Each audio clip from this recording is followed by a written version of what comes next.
Well, my family's been in Eureka Springs since the early 1880s. I've always been living relatives here. I still have living relatives here, although I did not grow up here. My great-great-uncle was the builder of the railroad here, one of the builders. He was involved with a group of townsmen who built the city, basically. The Crescent Hotel, St. Elizabeth's Church, and a number of homes and other buildings in the city. I liked the area. I was ready for a move. I was tired of the big city. Always lived in and around big cities most of my life. And this seemed like a nice change of life. I've painted nearly all media. I've worked in watercolor, egg tempera, pen and ink, acrylic, oils, mostly oils, and pastels. Pastels were an important medium for me for years, but the dust started to affect my health, so I stopped doing the pastels. And now I primarily paint just in oils with acrylic underpaintings. They came into fashion again, and she was a big collector of troll dolls. Needless to say, I've got quite a few of them at my house.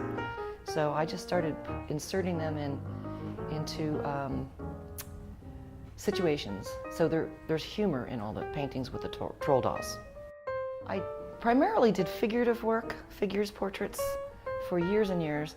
And although I always did still lifes occasionally, about 10, 15 years ago, probably closer to 15, I started to enjoy the still lives more.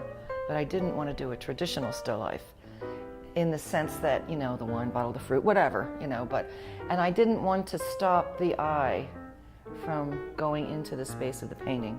So I created skies and landscapes, although I generally simplify them somewhat because it's not a landscape per se, like Ernie's, you know, where the landscape is the subject.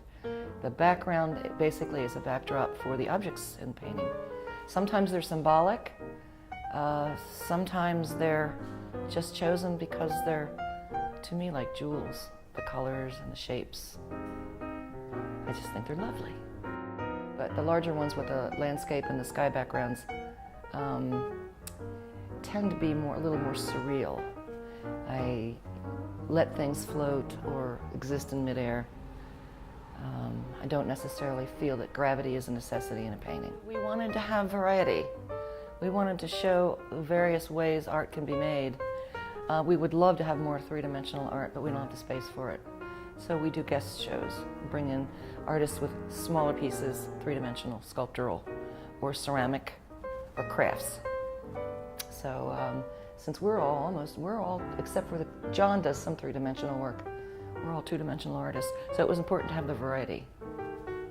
Some abstract, semi-abstract, some hyper-real, a little bit of all.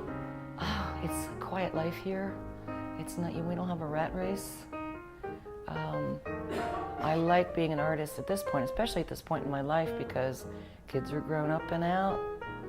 I just devote my life to the things I want to do, which mainly is art.